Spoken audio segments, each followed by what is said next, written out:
Hey everybody, welcome back to Slingin Dirt TV. That's right, we made it to week 6. That's longer than Jack Prawl makes it in most of his racing seasons. Tell you what, this week on Slingin Dirt, we got the driver of the 6R Roy Armstrong out of Beatrice, Nebraska. Yeah, we're going to be doing some tech tips on air pressure gauges.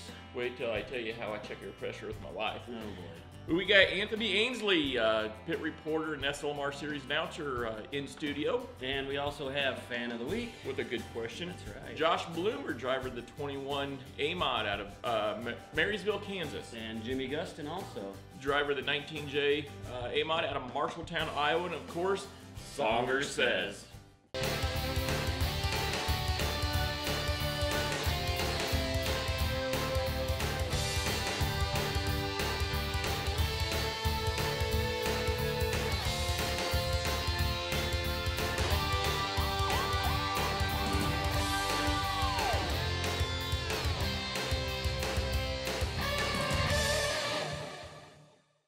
Hey everybody, welcome back to Slingin Dirt TV. I'm Buddy Ray, Jack Prawl, JP3, the world's biggest baby if you've ever seen him try to scale a car. Oh, come on now. You know, here a couple weeks ago, you put that little sign that says Ask Clown. Well, the funny thing is, I went and scaled Jack's Modified, and I'm usually the one that's uptight, little irritable, whatnot, and I'm telling Jack, just breathe, calm down, relax.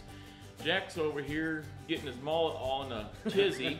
So I tell you what, I got your survival kit for scaling a race car. So here's what I'm gonna do. First of all,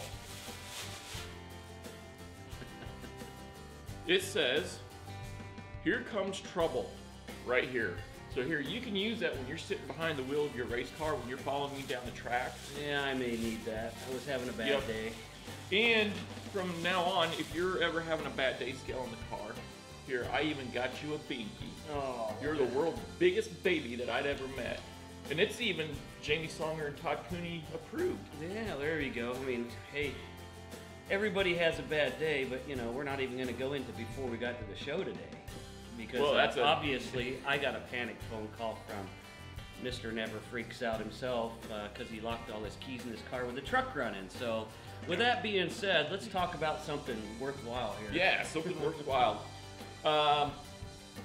You know, we've got a lot of people that wanted to see some extra footage from Beatrice Speedway. We got a ton of it down there.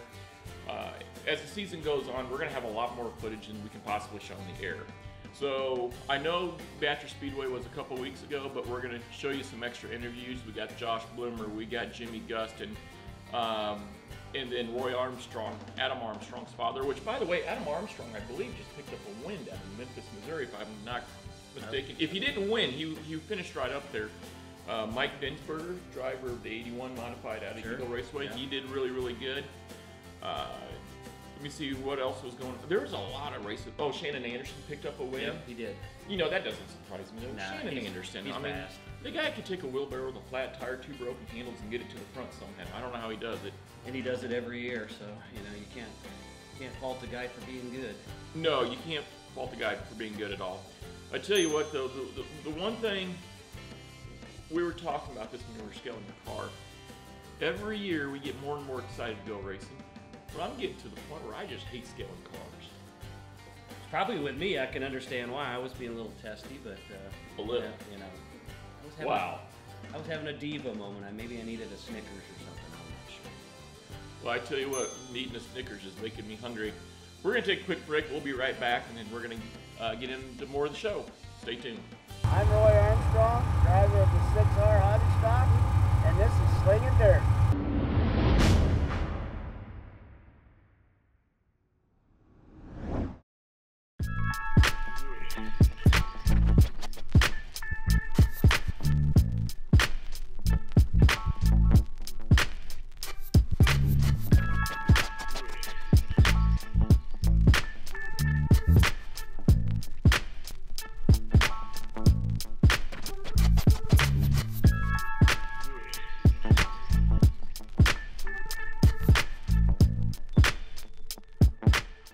Welcome back to Slingin Dirt TV. Of course, when we do the driver interviews, we've always called them, you know, we knock, you talk. Well, this guy here, he came knocking, so now we're talking. This is our very first in-house guest, all the way from Lincoln, Nebraska, the one and only Anthony Ansley.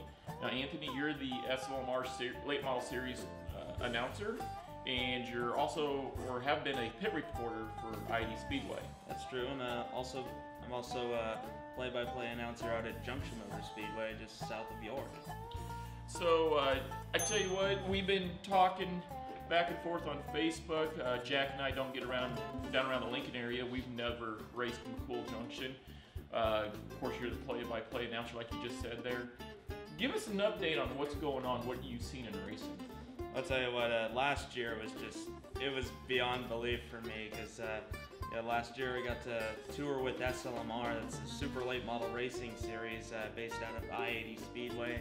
I'll tell you what, it was a very good tour for me, because not only did I get to go to a few tracks that I don't normally go to, but I like to go to at least one new track every year. SLMR got it to where I went to 10 different tracks last year, quite a few of them here in Nebraska. I only missed one event out of the entire year, and that was up at North Fork, because I had responsibilities at Junction Motor Speedway. But now, with this new season, of course, at the I-80 Speedway banquet this year, Joe Kaziski said I would be the official announcer for the series, and tell you what, I'm very excited for this year, because not only do we have a couple more spots to go to, we just added a new race on the series. We're headed to Rapid Speedway up in Rock Rapids, Iowa for the first time in the series history. And what else? We also have a new set of races during the season called the Super Series. That should be a very interesting deal. That's great. So, I mean, Buddy and I, we've talked a lot about the late models. Neither one of us have really ever ran late models, and we don't really follow it a lot. We're around it, but we don't channel into it because we're usually busy doing our own thing.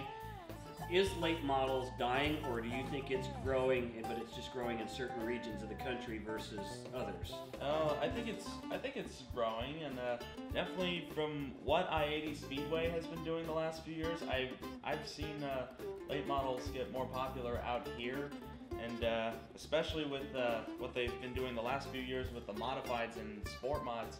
They've been having this deal called the Bragging Rights Championship. That's kind of a neat thing. We were talking about that yesterday. Yeah.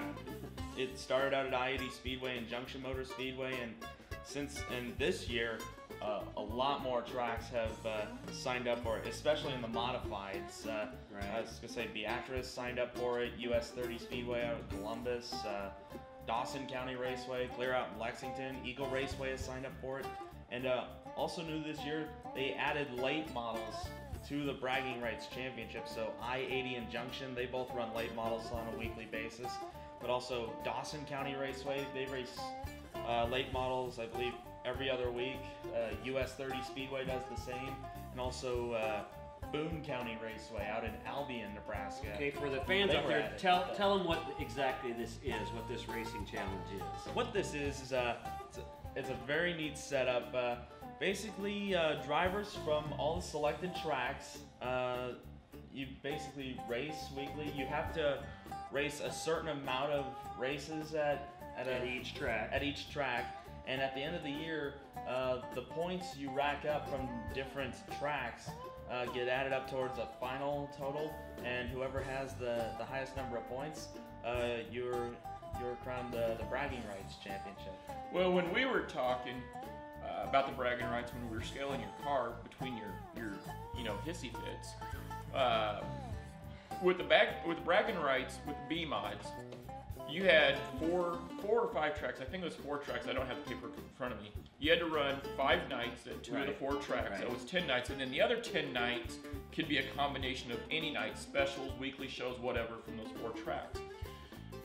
What I like about the Bragging Rights Championship that I-80 started, especially with the B-Mods, because we're B-Mod racers, you take somebody like you, when it's 110 degrees out, you're probably not going to be at the track. Probably not. You like to race for the fun of it. I've always been a points racer. I like being there every week, doing whatever. But the way the Bragging Rights with the B-Mods in that class respectively, I'm trying to say, it gives the driver so much flexibility because you have 4 tracks. You run 5 nights here, 5 nights there. That's 10 nights. That's nothing to a dirt racer in the Midwest. 10 nights. No, and the thing is, you know, if you're like, for guys like me who are not points racers at a certain track, you know, and we do it as a family thing. We can travel to a different track. We might, you know, run it, you know, at I-80, and then we may go run at Eagle, and we may come over in Iowa and run some of these other tracks. And the thing is it's no stress because it's not a points. Yeah, you're not running for weekly points. Right, you're running for the series and you're just out there having fun. And you know, like you said, and if it's, you know, hot and you don't feel like going, it's not going to hurt you. You can fill in everywhere else on your schedule. Not only that, but if you're prepared, you can run multiple nights throughout the weekend. So like, say you run out at I-80 and Junction, you know, I-80 runs Friday nights, Junction Motor Speedway runs Saturday nights. So you can get 2 of those nights there in about about 5 weeks. So you'll have 10 nights of racing complete. You could literally, and the pay is good. The pay is very good. It's not bad at all. It's not bad at all. I think it pays out to the top 10, I think. With that being said, and it costs nothing to get into. Yeah, it costs nothing to get into. It's free to get into. In fact, the Beatrice Spring Nationals, that show actually counted for the late models and the B mods, believe it or not. Right. Oh, we didn't run late models. Or not the late models, but the mods and sport mods. The mods and sport mods that went towards that bragging right. So there's your one show. So all you need to do is run 4 weekly shows at Beatrice and the A mods. Go run 5 shows at I-80, there's your 10 shows, and then you can bounce around, and you have no pressure, but you're still in a good point series, and it's getting you really good pay, and if you finish up there. And the thing is this isn't exclusive to NASCAR or IMCA. No, it's all the local tracks working together to make one program in a whole area, regardless of what sanctioning body you run in, to go have fun. Even a couple of tracks outside of Nebraska have joined this deal. I know Adams County Speedway just joined in on the mods and late models.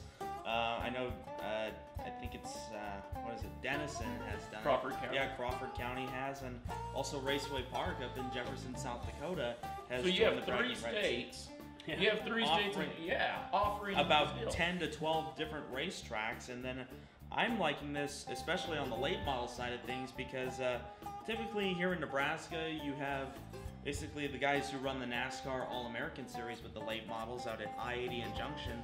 And then you have the sort of limited late model guys, guys normally from Norfolk and Pierce and Wakefield, Nebraska, that normally run around US 30, Albion, Norfolk.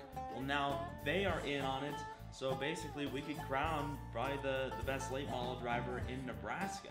Well, you know, and even with the late model, being the best late model driver in Nebraska, that bragging rights championship, if you're in a B mod, then you're the best B mod in that region, in that area. Yeah. It doesn't matter what sanction you're, you know, next year, 2016, I may not even race weekly. I've talked to you about just bouncing around. We talked about it. I mean, so we could literally drive 90 miles one way to the track. We would be done racing tonight after the races, Jack. We could wait 2 more weeks and go hit another track. Sure, I mean, and that's just the flexibility is amazing. I mean, heck, of course, when Silver Dollar Nationals comes around, I don't know. Well, I'll have my late model. That'll be well. Then again, that's also unsanctioned B mods on Thursday night. So like you could race there if they count it as a bragging rights. Because all specials count. So that race will count. Then you still have Friday and Saturday, but I don't know why you'd miss Friday and Saturday of the Silver Dollar Nationals, because you have USMTS modifieds. You know, those guys always put on a whale of a show, but it's been all Rodney Sanders the last 2 years. And then you got the late models. That's put on amazing shows the last 2 years. I'm wearing the 2013 Silver Dollar National shirt. Of course, that was the year when Jimmy Owens got the win after Ryan Gustin. You know, that was an amazing run. That was crazy, and I tell you what, after watching Ryan tag a lap car on the back, and when he pulled in down the front straightaway, I've never seen this at a racetrack anywhere that I've been to.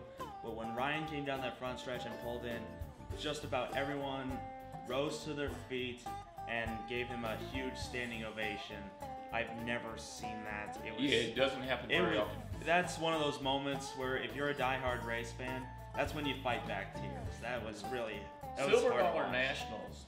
There's going to be one driver that everybody's going to want to follow between the USMTS and the late models. There's one particular driver, and it's going to be Jesse Sabine. Absolutely. How much of a force do you think Sabine's going to be in the USMTS show at I-80? He's being a force right now. I mean, I saw his car owner's Facebook page. Jesse got second last night. I think it was at the Rumble in the Bull Ring down at Humboldt Speedway in Humboldt, Kansas. Right now, Jesse Sabine, he's putting out top 5s, top 10 finishes against some of the best modified drivers in the nation. You have Stormy and Johnny Scott from New Mexico. They're hard hitters.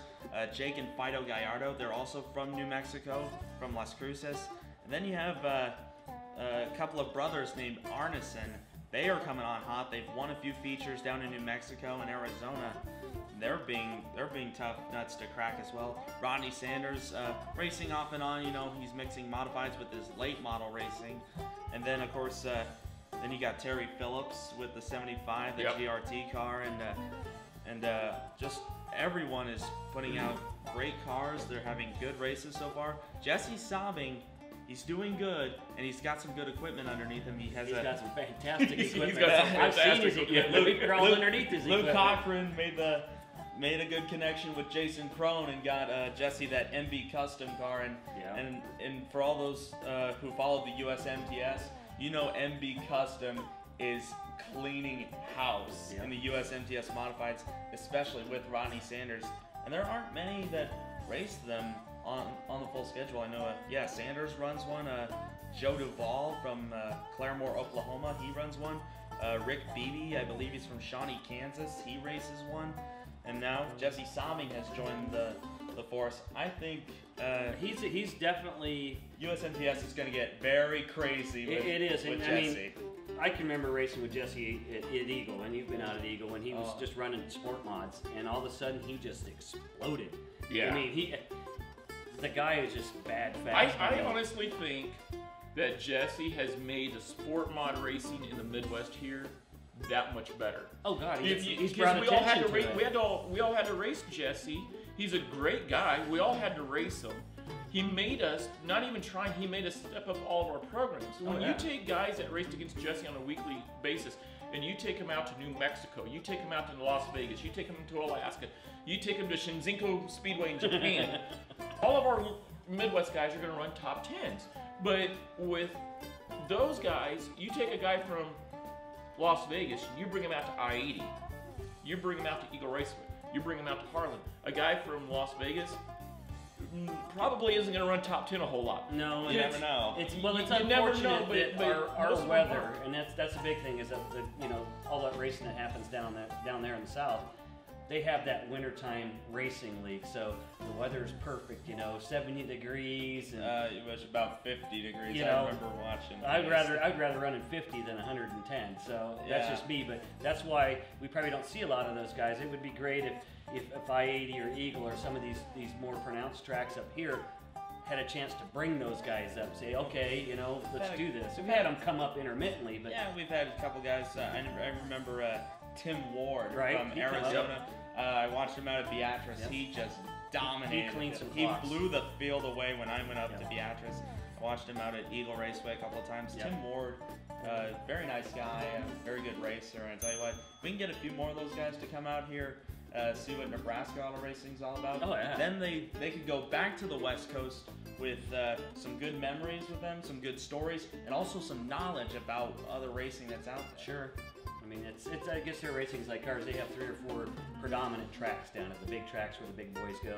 And the same way kind of up here. It would be nice I wish they had a league where they could make those guys race different tracks all over the country, and keep it in this area and say, then we really know. It'd be nice to, if we weekly compete with the weekly racers. How we stack up with the rest of the nation. You always want to know how you stack up. Well, I tell you what, we got to wrap it up. Anthony, how can people follow you on Facebook and the SLMR series, stuff like that? Well, you can always be sure to give the SLMR Late Model Series a like on Facebook. I know they have a Twitter follow, so probably just search SLMR Series on Twitter. You can also follow them at I-80 Speedway. You go to i-80speedway.com and be sure to click on the SLMR link for all the latest updates. Their Facebook page will also have updates on where they're going next. And also be sure to come join us on tour. We'd love to see you out there. Our first race is Saturday, May 16th at the Junction Motor Speedway. That's our first of 3 stops at the Junction. And we follow that up with a trip to I-80 Speedway where SLMR runs alongside World of Outlaws Sprint Car Series. So another thing to look forward to. And of course, be sure to follow us throughout the 2015 season. And we'd like to see you out there for the Super Series, 6 races out of the year. We have 2 of them at US 30 Speedway in Columbus, Nebraska. We have 2 at Adams County Speedway in Corning, Iowa. We also have one the Thursday night of the Silver Dollar Nationals. That's a Super Series race. And then we have one at the new and improving Off-Road Raceway in Norfolk. And then be sure to be at the Super Series finale at the Cornhusker Classic in October out at I-80 Speedway. It's going to be a great year for us. I'm just so excited. Well, thank you for stopping in the studio. Jack Prawl, Anthony Ansley, and of course me, buddy Ray. Anthony here, play-by-play announcer at McCool Junction Speedway, SLMR Series announcer, and pit reporter at I-80 Speedway. We'll be right back on Slingin Dirt. Hey, this is Josh Blover, driver of the 21 Modified. Watching Slingin Dirt TV.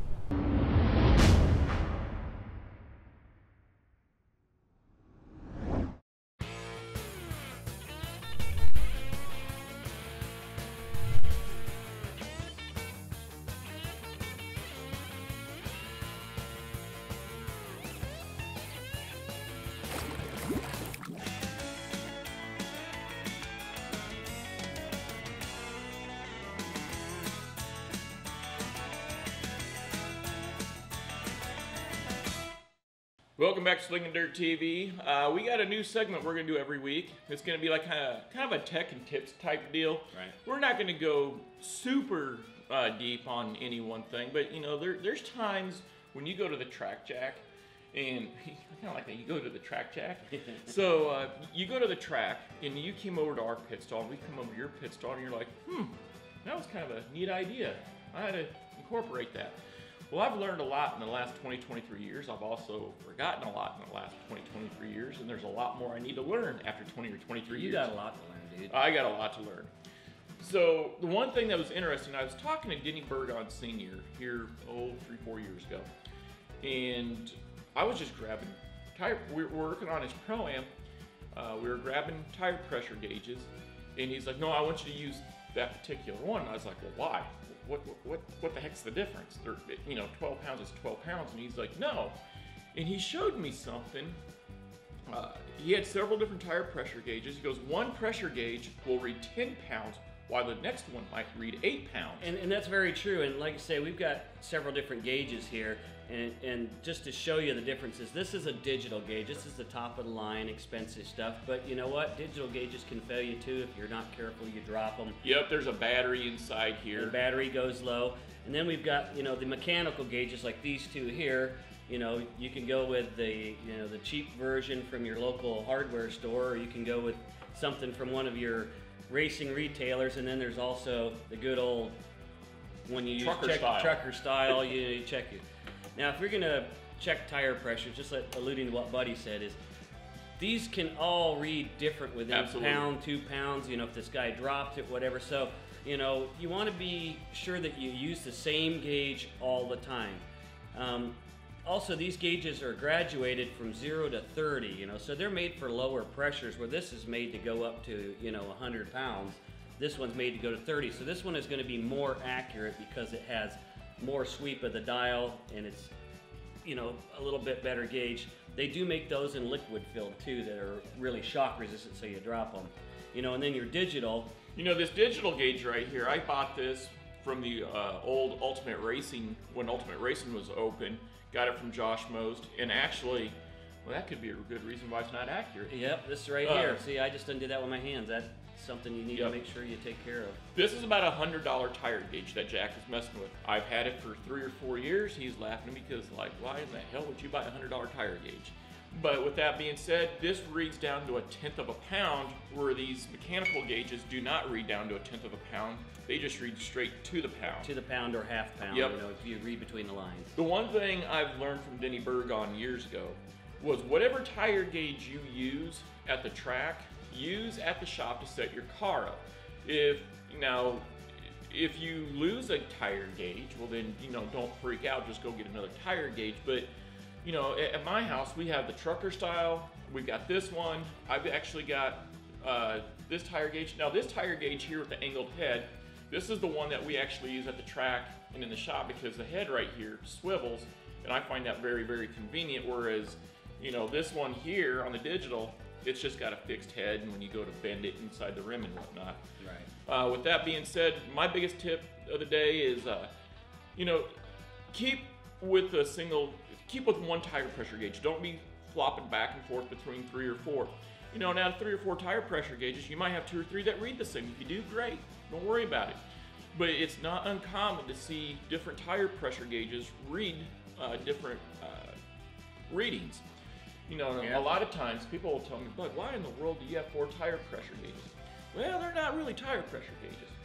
See, if I make my wife, Rachel, really, really mad, I want to gauge just how mad she is. So I just stick one of these gauges up to her mouth, let her start yelling, and if it pegs the needle, I know I need to run for the hills. Sorry, Rachel. This is all on him. I had no part of this. he thought of it. Yeah. So basically, what with the tech tip of the week is, if you want to be consistent, you want to be fast, keep your program consistent. Yep. Unlike Buddy Ray's, who's probably leaking air and got 4 pounds in one tire and 12 in the next. So. Well, that just means right there, I got screamed at one night by Rachel, and she blew the damn gauge right out of the hose. So that one I'll put on my wife. So. All right, so there you go, folks. We're gonna go to a break.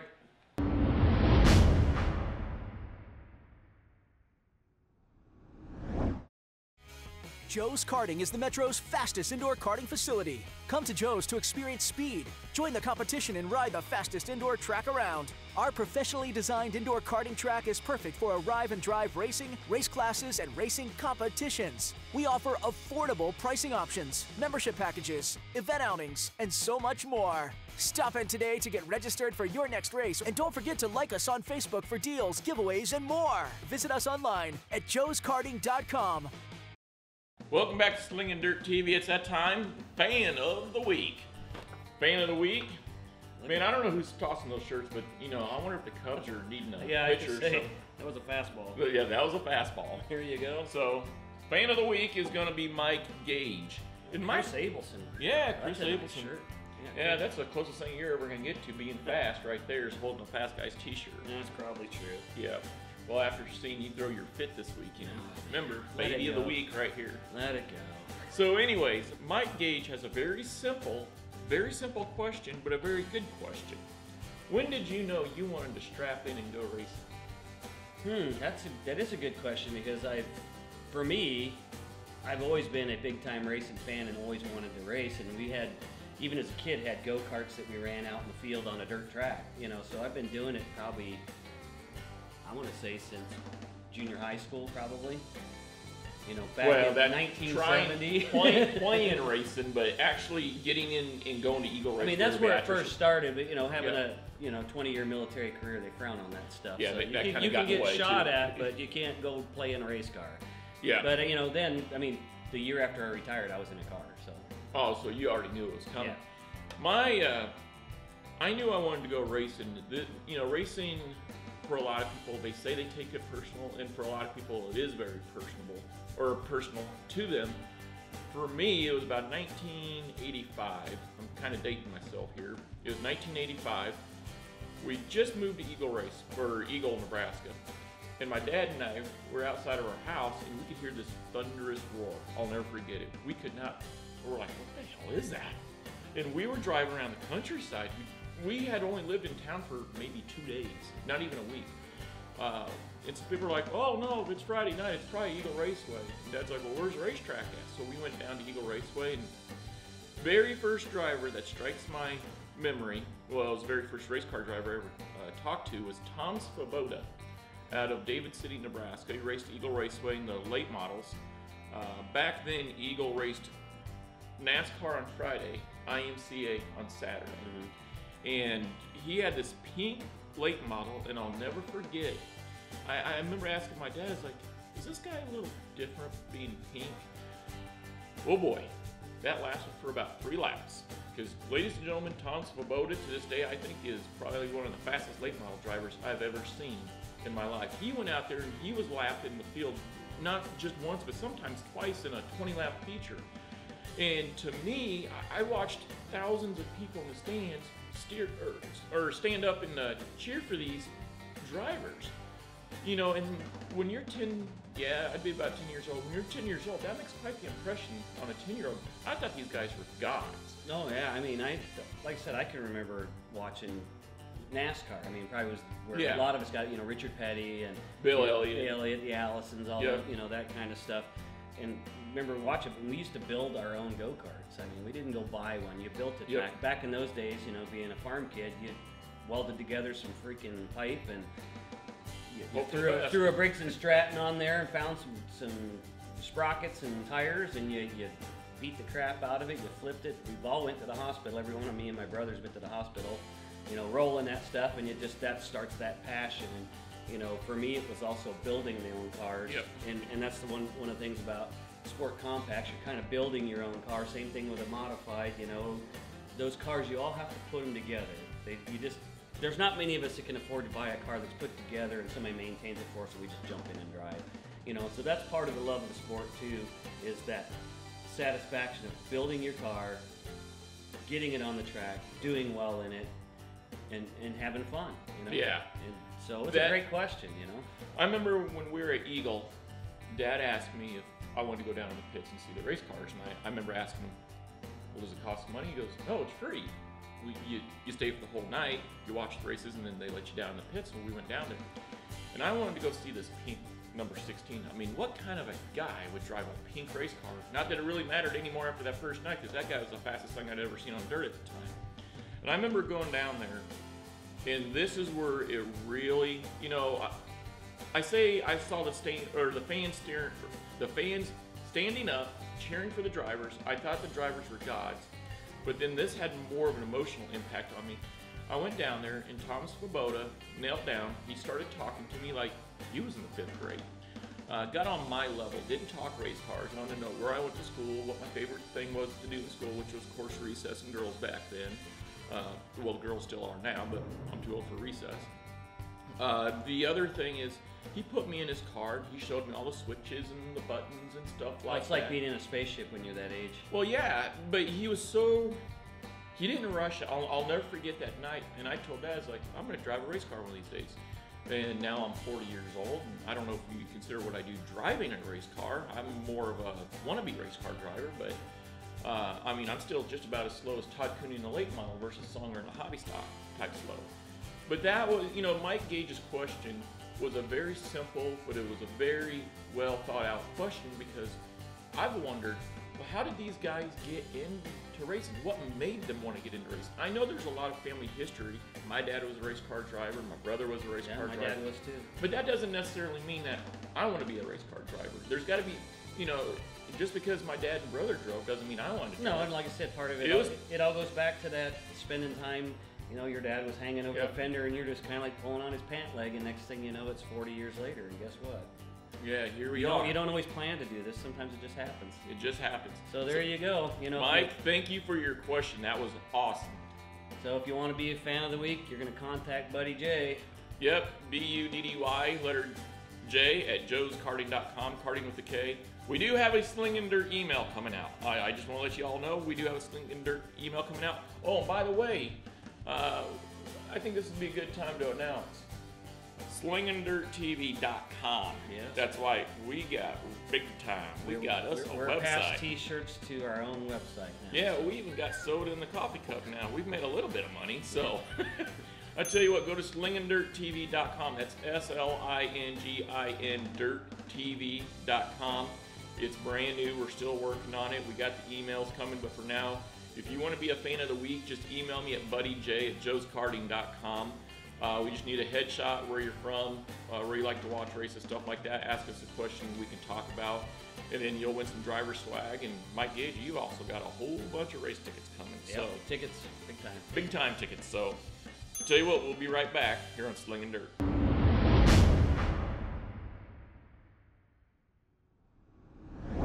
Would you like to see your ad right here on Slingin' Dirt TV? You need money, we need money. So if you want to sponsor an ad on Slingin' Dirt TV, email me at buddyj@joeskarting.com. It's BUDDY, letter J at joeskarting.com, karting with a K. Gain some traction, become a winner by putting your sponsorship right here. Welcome back to Slingin' Dirt TV. Like we were talking about at the beginning of the show, a lot of you wanted to see some extra footage from Beatrice Spring Nationals. So I tell you what, here's 3 interviews from 3 guys that are way faster than both of us combined. Roy Armstrong, Josh Bloomer, and Jimmy Gustin. Here you go. All right, we're talking to the driver of, good God, Josh. It's Josh Bloomer, the SpongeBob car. Was it 21? Unfortunately, yep, that's the 21 SpongeBob car. 21 SpongeBob. How'd SpongeBob do last night? We didn't fare too well. I guess it wasn't so bad. We did a few things, but I'd say about 90% of it was my fault.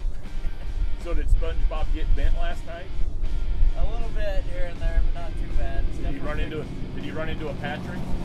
Yeah, he found Patrick out there. That's for sure. He found Patrick. I think we threw the SpongeBob setup at it, but it didn't work. So. Oh, I see. I tell you what, you're using one of these quick changer. This one happens to be a Bulldog by DMI. What do you think of the quick change versus the 9-inch rear gear? Do you like it? Do you not like it? So far, I just changed gears, so I'm definitely liking it. Before, I mean, putting it together seems kind of more pain. It's a lot more complicated thing. It's not just kind of a throw it in there and go. I mean, there's a lot of stuff to kind of check over before you actually run one. Now that you've actually got it in the car and you've ran it, do you think you're going to like it going forward versus the 9-inch? Yes, for sure. Like, just a couple minutes ago, I threw a different gear in there because it wasn't on the chip last night, and I was able to just go up a few notches. I think that's all it really needs instead of going, say, like a 43 to 67. You can just jump up a few hundreds. So I'm going to make this clear. You like changing gears in 5 minutes versus hauling around a 100-pound chunk and taking 30 minutes. For sure. For someone like me, you know, I got 10 guys in my pit crew, but of course none of them know what a gear even is. You know, it's kind of funny about your pit crew. They don't know what a gear is, but if there was one liquor store within a 4-county area and you were looking for Store's beer, and it'd probably be Levi, he'd zero in on the liquor store. I'm telling you, I haven't seen those guys for the past hour, but I guarantee they've stopped at every bar in Beatrice right now. And if the trailer was empty and there was only one gear in the whole trailer, and an empty trailer, Levi would be like, Josh, where's the gear? Oh, I'm sure. I mean, that's good old Levi for you. But I tell you what are you thinking so far of the Beatrice Spring Nationals? It's pretty fun. This is a show I always enjoy watching. I've only raced it once. I mean, you're just always excited to come watch. So it's better up if you started watching. So, I don't know. It hasn't been so bad. I haven't torn too much up yet. So you were saying when I walked up that the back of the car was bent a little bit. Do you care to elaborate on what's bent a little bit? Yeah, just the J-bar bracket and pretty much the front tire rods and simple stuff. But the chassis itself is okay. Yeah, the chassis is still straight. It's only got one night on it so far. I figured it'd be worse by now. Yeah. Well, I tell you what, driver of the 21 A-Mod, Josh Bloomer, SpongeBob. Good luck, Josh. I appreciate it. Thanks, guys. hey, we're out here at Beatrice Spring Nationals with the legendary Roy Armstrong, the driver of the 6R hobby stock. Roy, how has your night been going so far? Did you race last night, and how did you do? Yeah, we started out okay. Then we got tangled up in the heat race a little bit and broke suspension on the rear, but we got it put back together and started in the middle of B, finished second, I believe, in the B, and then started in the back of the A and ended up sixth. So overall, for us, it wasn't too bad for that kind of an evening. Yeah, that's a darn good run, really, with all the trials and tribulations you had. You said you got everything fixed. Did you change anything so you possibly contend for a win tonight? Yeah, actually, when in checking over the car today, we found out the rear end housing was bent. So, and I wasn't aware of that last night. So, our wheelbase was off last night, and we got that straightened out. So, I'm hoping that that should help the car handle a little better tonight. what tracks are you planning on running this year? Well, we'll probably run here at Beatrice on Fridays, and then Eagle again on Saturday, and maybe do a little bit of traveling with Adam, some specials maybe before the season starts and maybe after the regular season. That'd be great. Hey, when people want to follow you, do you have a Facebook page or website or anything they can follow you on? Basically, Adam has a Facebook page, and I just kind of share that with him, and he puts a lot of stuff on there that has to do with my car too. So that's the best way to find out something about me is just check on his page. Yeah, those kids, they always got that most modern technology. Well, Roy, it's good talking to you, and we wish you the best of luck. I know hot laps are starting here shortly, so we won't bother you any longer. And everybody, we're going to head back to the studio. We're with the driver of the 19A mod, Jammin' Jimmy Gustin. Jammin', we're at Beatrice Spring Nationals. Tell us about your Friday night and what you're changing on Saturday night. We didn't have much luck last night. Pretty much couldn't hit water if we fell out of a boat, and put the crate in again, got the little blade on the back, see if we can't get to the front. We got a hell of a heat race, but anywhere you go anymore, you got the best competition around, so it'll be a good night. So I see on the back end of your hair is modified here. You got a quick change rear end. What do you think of the quick change so far? Oh, it just makes life easy. Thank you, Brett. Should have done it like 10 years ago, buddy. Have you noticed any kind of a performance disadvantage or advantage or anything like that, or not really much of a difference at all? Not much of a difference at all. I broke a yoke the other night. Kind of didn't have any spare parts for it, so I kind of had to set out in the B, but it's just going to get more cars to the track, I think, and save time, give people other stuff to do during the day instead of hang out carrying dinosaur gears all month. There you go. Good luck, Jimmy. Thanks, buddy. Yep. I tell you what, those guys, Jimmy Gustin, drink. Yeah. If Josh Bloomer, drink. Well, I shouldn't say Josh. I don't know how well you know Josh Bloomer's crew. There is one guy on there, I won't mention any names like Levi, but oh my God, if you had $1 for every alcoholic beverage certain people on that crew drink, you could own Eagle Raceway or ID or whatever. And for you fans out there, the drink part of this is, if you've been following us on Facebook at all, apparently we say "I'll tell you what" a lot, and so they made a drinking game out of this. So if you're watching Slingin Dirt TV, get you a cold beverage and participate. But back to Beatrice, we had a lot of extra interviews there, and you know, they're an interesting bunch of guys. And of course, we were doing this during the racing, and so we kind of had to be careful getting in their ways. I mean, you'll see old Bloomer underneath the car. He didn't even have time to get out from the car, so we just interviewed him under the car. We actually gave Bloomer a microphone. He goes, "What, you're going to interview me right now?" I was like, "Why not? You're in the moment." It's like, he's like, "All right." And he's a really, really good kid, really cool kid. He'll wear a SpongeBob uniform at the track a lot of the times. People don't know it's him. Sometimes it's Levi, a friend of his. Sometimes it's other people, but Bloomer's a really good guy. Jimmy Gustin is one of the biggest names in modified racing. Yeah, and unfortunately I wasn't there when you got to film Jimmy. I had to go take care of some of the more Slingin Dirt business. So. Yep. Jimmy Gustin is highly respected. He's one of my favorite all-time drivers. Love watching the guy. He three-wheels like crazy. And Roy Armstrong. What a funny guy. Oh, man. Now, I know Roy. I mean, I raced at Eagle. He's a great guy. I've never really, you know, when you're at the races, you know, it's kind of like wherever your pit stall is where it is, and you kind of intermingle with those certain folks that are in your area. And Roy's was always down a little ways, but he was always just close enough that I could hear him laughing and go talk to them guys. And it was really good to catch up with him, and looks like that him and his son are doing really good and having a good season. You know, it makes me wonder how much of Adam's success is attributed to Roy being his father. Oh, I mean, I think that goes unsaid. I mean, come on. His dad had to have given him tips and pointers, and obviously Adam listened to him. And let me ask you this.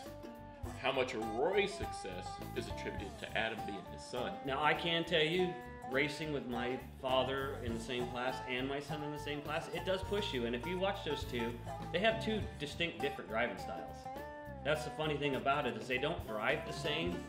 They may share a lot of the same setup information. I don't even know if they do that now, that they're both so competitive and so close and running the same class that, you know.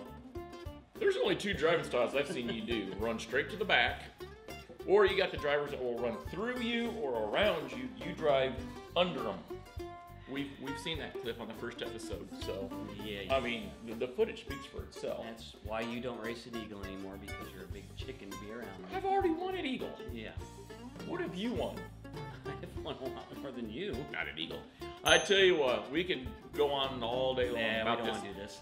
Tell you what, we got the all too popular, and I tell you what, before we introduce the guy, go into our Facebook page. We've been asking people on Facebook, what's your favorite segment?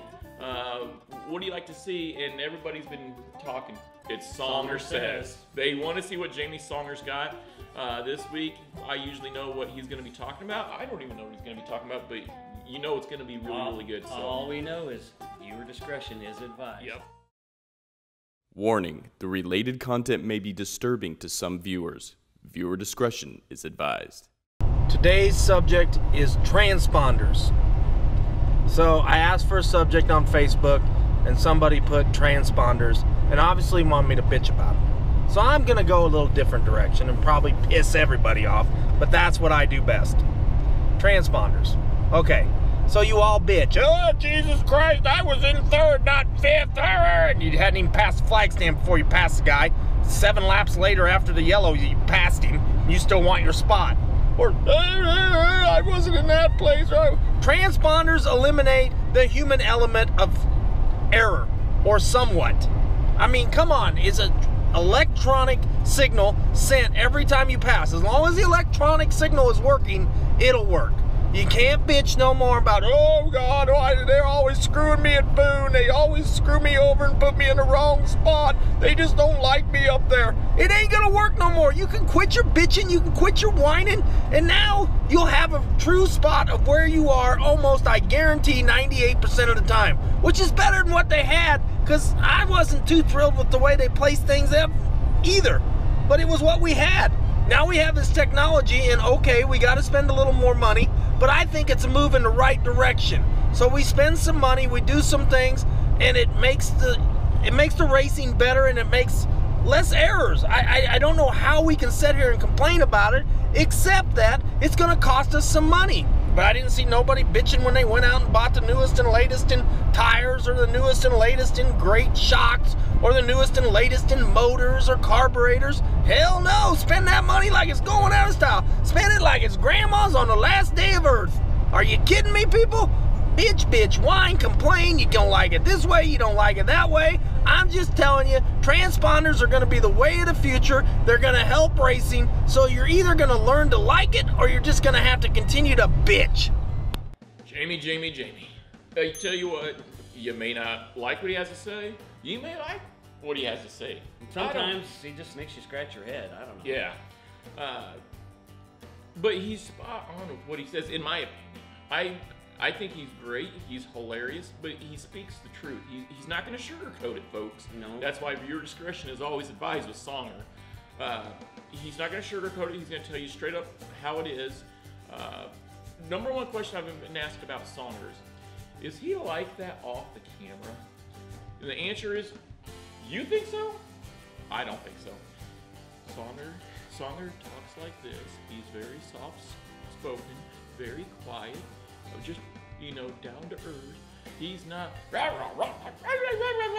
he doesn't talk, he's not what you see on the camera all the time. It depends if there's an audience. If there's an audience, that's the song. You're going to get if it's just you and Jamie. He's a really good guy. He's a nice guy. He's very generous. Does a lot with charity. He does a lot for everybody. It's not just charity sponsorships. He does a lot of stuff for everybody. He's a good guy. He's a good guy. With that being said, I think that's about a wrap for this week, don't you? Yeah, you need to go home. You need to test your new binkies. Maybe fit your new bib on there. Here comes trouble. Can't wait to see what your wife has to say about that. If nothing else, my grandson will enjoy it. So thank you. There you go. Yep. We'll be right back next week. here on Slingin' Dirt.